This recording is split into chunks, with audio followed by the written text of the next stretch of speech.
సింహం మరియు స్నేహితులు. ఒకప్పుడు ఒక అడవిలో నలుగురు స్నేహితులు ఉండేవారు. ఎలుక, కాకి, జింక మరియు తాబేలు. వారు ఒకరికొకరు చాలా సన్నిహితంగా ఉంటారు. ఎల్లప్పుడూ అవసరమైన సమయాల్లో ఒకరికొకరు సహాయం చేసుకుంటారు. ఒకరోజు వాళ్ళు కబుర్లు చెప్పుకుంటూ ఉండగా కష్ట సమయాల్లో తమకు మార్గనిర్దేశం చేసే నాయకుడు అవసరమని గ్రహించారు. చాలా చర్చల తరువాత వారు అడవిలో తెలివైన జంతువు సింహం అని నిర్ణయించుకున్నారు. వారు అతని వద్దకు వెళ్ళి తమ నాయకుడిగా ఉండాలని సింహాన్ని అభ్యర్థించారు.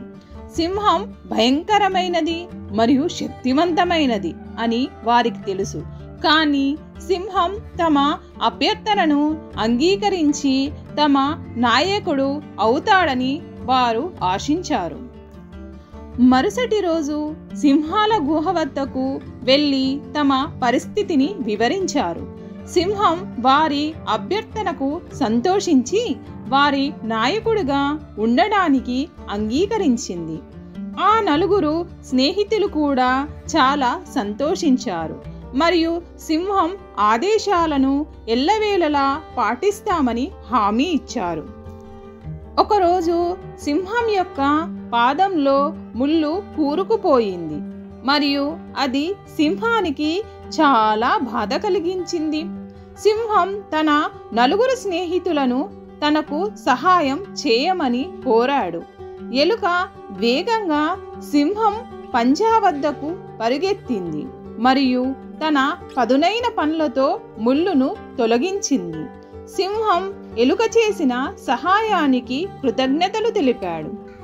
కొన్ని రోజుల తర్వాత సింహం గుహ వద్దకు వేటగాడు రావటం కాకి చూసింది. కాకి సింహం దగ్గరకు వెళ్ళి ప్రమాదం గురించి హెచ్చరించింది. సింహం వేటగాడి నుండి తనను తాను రక్షించుకోగలిగింది.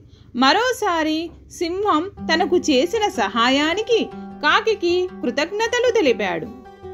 అదేవిధంగా జింక మరియు తాబేలు కూడా సింహానికి తమదైన మార్గాల్లో సహాయం చేశాయి. ఏదైనా ప్రమాదం దూరంగా ఉన్నప్పుడే జింక తన పదునైన ఇంద్రియాలను ఉపయోగించి సింహాన్ని హెచ్చరించింది. సింహాన్ని ఏదైనా హాని నుండి రక్షించడానికి తాబేలు తన గట్టి షెల్ను ఉపయోగించింది.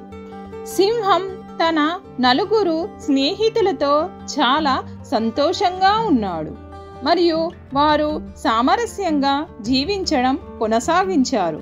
ఒకరోజు సింహానికి చాలా ఆకలి అనిపించింది. రోజంతా వేటాడినా గాని సింహానికి తగిన ఆహారం దొరకలేదు. అక్కడే ఉండి గంతులేస్తూ ఆడుకుంటున్న జింకని చూసి స్నేహితుడు అన్న విషయాన్ని కూడా మరచి జింకని పట్టుకొని చంపబోయింది. జింక తన ప్రాణాలను కాపాడమని సింహాన్ని వేడుకుంది. కానీ సింహం వినడానికి నిరాకరించింది. దూరం నుంచి చూస్తున్న ఎలుక జింక కష్టాల్లో కూరుకుపోవడం చూసి జింకకి సహాయం చేయాలని నిర్ణయించుకుంది. ఎలుక సింహం దగ్గరికి పరిగెత్తి సింహం తోకపై కొరికింది. సింహం చాలా కోపంతో ఎలుకపై దాడి చేయడానికి తిరిగింది.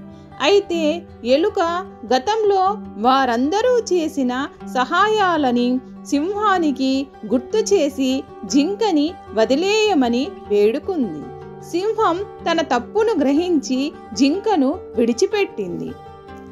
నిజమైన నాయకత్వం అంటే కేవలం శక్తి, బలం మాత్రమే కాదని, కరుణ, దయతో కూడుకున్నదని సింహం గ్రహించింది. తన నలుగురు మిత్రులు కేవలం తన ఆధీనంలో ఉన్నవారు మాత్రమే కాదని, అవసరమైన సమయంలో తనకు సహాయం చేసే వారని అతను గ్రహించాడు. ఆ రోజు నుండి సింహం మరింత నిజాయితీ మరియు దయగల నాయకుడిగా మారాడు.